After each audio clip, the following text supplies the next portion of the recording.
दादा आज मुख्यमंत्री एकनाथ शिंदे, देवेंद्र फडणवीस उपमुख्यमंत्री यांची भेट घेतलेली आहे.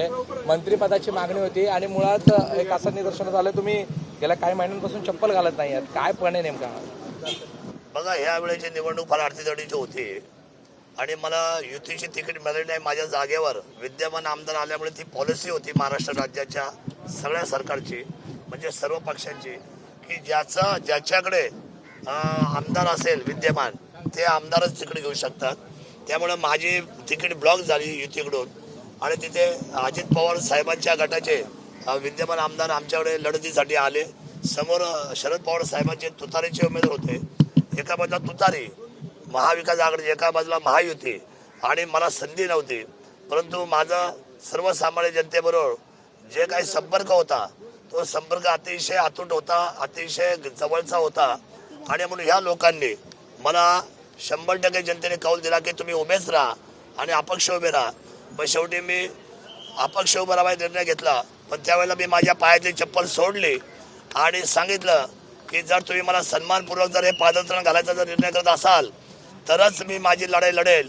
त्यांनी सांगितलं की तुम्ही आमच्यावर विश्वास ठेवा आणि जवळजवळ 5.5 लाख जनतेने निर्णय केला आणि मला निवडणूक लढायला भाग पाडलं. मी पायातली पादत्राण सोडली. 1 महिना दगड बनू नका, काचा बनवू नका, खिळे बनवू नका, या सगळ्या गोष्टीमध्ये 42 टेम्परेचर होतं. या सगळ्यामध्ये मी प्रवास केला.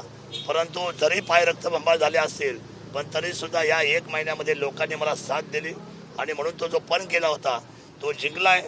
पण अजून जोपर्यंत मंत्रिमंडळ स्थापन होत नाही तोपर्यंत तालुक्यात जाऊन मला त्या ठिकाणी लोकांशी जोपर्यंत मी भेटत नाही आणि ज्या ठिकाणी चप्पल सोडली, ज्या ठिकाणी पादत्राण सोडलंय, त्या देवीच्या मंदिरात दर्शन घेत नाही तोपर्यंत मी कोणत्याही परिस्थितीमध्ये चप्पल पुन्हा प्रदान करू शकत नाही. मी जनतेचे आभार व्यक्त करतो. नेमकी कधी घालणार मग आता ही चप्पल? मंत्रिपद हे ज्या वेळेला मंत्रिमंडळ ज्यावेळेस स्थापन होईल मी मतदारसंघामध्ये जाईल.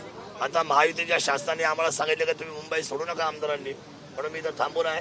ज्यावेळेला मी मतदारसंघामध्ये शिवभूमीमध्ये जाईल छत्रपती शिवरायांच्या, तिथे जिथे चप्पल मी ज्या मळगंगा मातेच्या मंदिरात सोडली तिथे जाऊन पुन्हा एक सभा होईल लोकांचे. मी त्यांच्या चरणावर मी माझं शीत झुकवेल माझ्या मतदारसंघावर आणि मग तिथून पुढे मी माझ्या पुन्हा पादत्राण प्रदान करेल. आता काय म्हणाले फडणवीस? काय नेमकी? आदरणीय देवेंद्रजी फडणवीस साहेबांना मी भेटलो.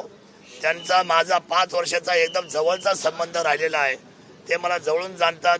त्यांनी मागच्या वेळेला 2242 कोटी छत्रपती शिवरायांच्या भूमीला दिले. छत्रपती शिवरायांचा किल्लेश्वरी फोर्ट सुद्धा हा जगातला सगळ्यात चांगला किल्ला त्यांनी बनवून दाखवला आणि मधल्या काळामध्ये युनेस्कोची टीम सुद्धा जगातली आली होती. टॉप 5 मधला हा किल्ला आहे आणि तो आज युनेस्कोने त्या ठिकाणी निर्णयात्मक भूमिका घेतलेली आहे. या सगळ्या पाठीमागे देवेंद्रचे आणि आताच्या काळामध्ये एकनाथ शिंदेचे फार मोठे कष्ट आहेत. 2242 कोटी देऊन अष्टविनायक बनवणारे, बेल्ला जेजुरी बनवणारे आणि सगळ्यात टॉपचे रस्ते बनवणारे आदरणीय देवेंद्रजींना मी भेटलो. मी म्हटलं छत्रपती शिवरायांच्या भूमीला अजूनपर्यंत 75 वर्षामध्ये न्याय मिळाला नाही, इथे मंत्रिपद आलं पाहिजे. त्यांनी मला सांगितलं की मोदी साहेब सुद्धा आपल्या भाषणामध्ये छत्रपती शिवरायांचंच नाव घेतात. निश्चितपणे वर दिल्लीला गेलो आम्ही सगळी मंडळी महायुती, त्याच्यामध्ये सकारात्मक पद्धतीने आम्ही विचार करू, तुम्ही काही काळजी करू नका, अशा पद्धतीचा शब्द आदरणीय देवेंद्रजींनी दिलेला आहे. मी त्यांना धन्यवाद व्यक्त करतो.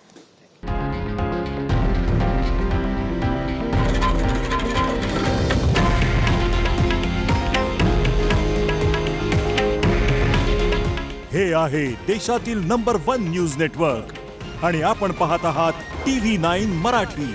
काळजी तुमची, हित महाराष्ट्राचं.